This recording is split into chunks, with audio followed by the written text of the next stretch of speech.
Վրաստանի կառավարությունը նամակ է ստացել Եվրամիության պատժամիջոցների հարցերով հատուկ ներկայացուցիչ Դեյվիդ Օ'Սալիվանից, որում նա շնորհակալություն է հայտնել Վրաստանի կառավարությանն ամենաբարձր մակարդակով արտահայտված հանձնառության եւ արդեն իսկ ձեռնարկված քայլերի համար, որոնք ուղղված են Եվրամիության կողմից ընդդեմ Ռուսաստանի կիրառված պատժամիջոցները չշրջանցելուն։ Նամակը հրապարակել է Վրաստանի արտաքին գործերի նախարարությունը։ Եվրոպական հանձնաժողովի ֆինանսական կայունության, ֆինանսական ծառայությունների ու կապիտալի շուկաների միության գլխավոր տնօրինության Ջեյք Օ'Սալիվանի կողմից ծրագրված նամակում նույնպես ընդգծվել է Վրաստանի իշխանությունների շարունակական պատրաստակամությունը քննարկելու պատժամիջոցների շրջանցման հետ կապված հարցերը։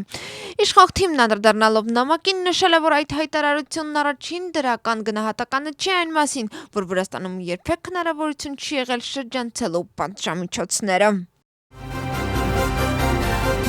Վրացական երազանքն առաջիկա օրերին դատական հայց կներկայացնի Սահմանադրական դատարան պահանջելով արգելել 3 ընդդիմադիր կուսակցություններին։ Հայցինի պատասխան ազգային շարժումը հայտարարել է դատական պայքարի մասին։ ԼԼ կուսակցությունը համերաշխություն է հայտնել Գախարյան հան Վրաստանի կուսակցությանը, որի անդամների համար անհասկանալի է, թե ինչ հիմքով է վրացական երազանքը ԼԼ-ին ներառել հայցի մեջ։ Ինչ վերաբերում է Գիրչի կուսակցությանը, նրանք կարծում են, որ քաղաքական կուսակցության արգելումը խոսքի ազատության արգելք է։ Իսկ ըստ իշխող կուսակցության Վրաստանի քաղաքական դաշտը վնասվել է եւ այդ դաշտը պետք է մաքրվի։ Հայցի համաձայն արգելքը կվերաբերի ազգային շարժում նոր ու ԼԼ կուսակցություններին։ Վրացական երազանքն իր պահանջը հիմնավորում է խորհրդարանի ժամանակավոր քննչական հանձնաժողովի կողմից պատրաստված 500 էջանոց եզրակացությամբ։ Հեռուստաընկերություններից մեկի եթերում Վրաստանի վարչապետը խոսել է սահմանադրական հայցի մասին։ Իրակլի Կոբախիձեն հայտարարել է, որ վրացական երազանք կուսակցությունն ամեն անգամ մանդատ է ստացել վրաց ժողովրդից, բայց դա բավարար չէ։ Գլխավոր այնն է, որ պետք է պաշտպանվեն երկրի շահերը։ Վարչապետի խոսքով ընտրություններում հաղթանակը վերջին հաշվով իշխող թիմին հնարավորություն չի տալիս երկրում հաստատել լիարժեք քաղաքական ժողովրդավարական համակարգ եւ այդ պատասխանատվությունը հաշվի առնվել սահմանադրական հայցը պատրաստելիս։ Վրաստանը մասնակցում է ՅՈՒՆԵՍԿՕ-ի գլխավոր համաժողովի նստաշրջանին, որն առաջին անգամ անցկացվում է Ուզբեկստանում։ Միջոցառումը հյուրընկալում է Սամարղանդ քաղաքը։ Նստաշրջանի օրակարգում է մշակութային ժառանգության պաշտպանության ու պահպանման հետ կապված հարցերի քննարկումը։ Վրացական պատվիրակությունը գլխավորում է արտաքին գործերի նախարարությունը։ Վաղը համաժողովի շրջանակներում մասնակիցների առջև ելույթ կունենա Մակա Բոջորիշվիլին։ Նստաշրջանին զուգահեռ անցկացվող ցուցահանդեսում կներկայացվի վրացական տաղավար, որտեղ հյուրերը կծանոթանան վրացական մշակութային ժառանգության հուշարձաններին եւ ոչ նյութական մշակութային ժառանգությանը, այդ թվում քվեური գինեգործության ու վրացական պոլիֆոնիկ երաժշտության ավանդույթներին։ Բաթումիում նոր Սակրաբուլոյի նախագահ է դարձել Իվանե Մայսուրաձեն։ Նա նախկին մարզիկ եւ Բասկո բասկետբոլային ակումբի տնօրենն էր։ Նա այդ պաշտոնում ընտրվել է մեծամասնության միաձայն գաղտնի քվեարկությամբ։ Երկու ընդդիմադիր պատգամավոր հրաժարվել է քվեարկել։ Բաթումիի Սակրաբուլոյի 25 անդամներից 22-ը վրացական երազանքի ներկայացուցիչներ են։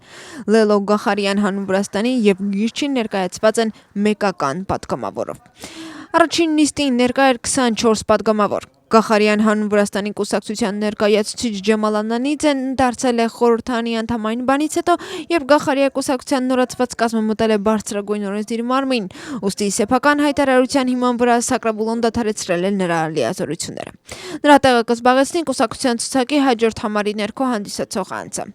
Առաջին նիստից առաջ ԼԼ-ի ներկայացուցիչը պահանջել է Սակրաբուլոներում ստեղծել կոռուպցիայի հետաքննության հանձնաժողովներ։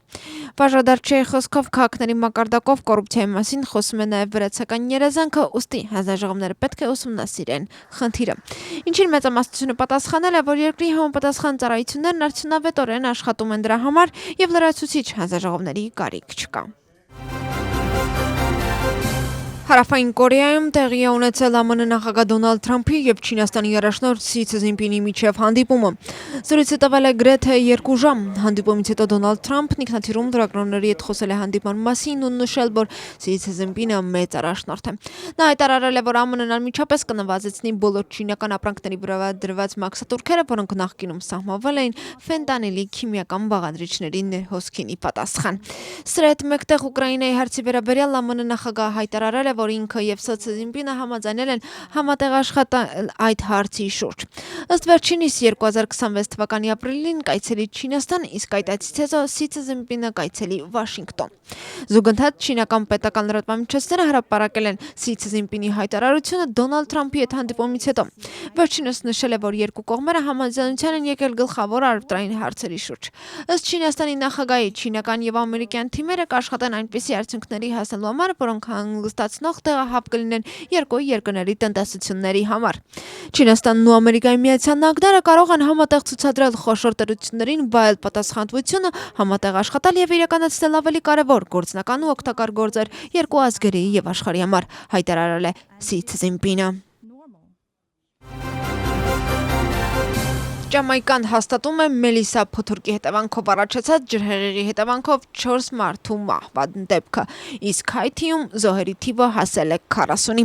Պաշտոնյաները նշում են, որ զոհերի թիվը կարող է ավելանալ, քանի որ ուժեղ անձրևները շարունակում են հարվածել երկրին։ Մամուլը գրում է, որ փոթորիկն ուժեղ հարված կհասնի Հայթիին, քանի որ այն փոթորիկից տուժած երկրներից ամենաքիչ զարգացածն է։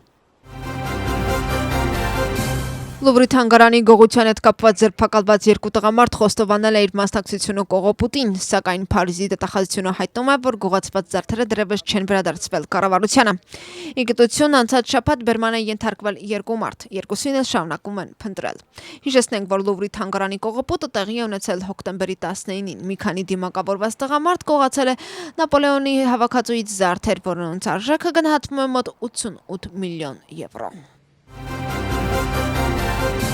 Վրաստանի ներքին գործերի նախարարության աշխատակիցները կալանավորել են 1985 թվականին ծնված տղամարդու, որը նախկինում դատապարտվել էր տարբեր հանցագործությունների համար հրազենի եւ զինամթերքի, ինչպես նաեւ թմրանյութերի ապօրինի ձեռքբերման ու պահպանման մեղադրանքով։ Խոզարկության արդյունքում որպես ապացույց գրավվել են ատրճանակ եւ 28 փամփուշտ, ինչպես նաեւ բուպրենորֆին թմրանյութի առանձնապես մեծ քանակություն։ Հանցագործությունները նախատեսում են մինչեւ 20 տարի ժամկետով կամ ցմահ ազատազրկում։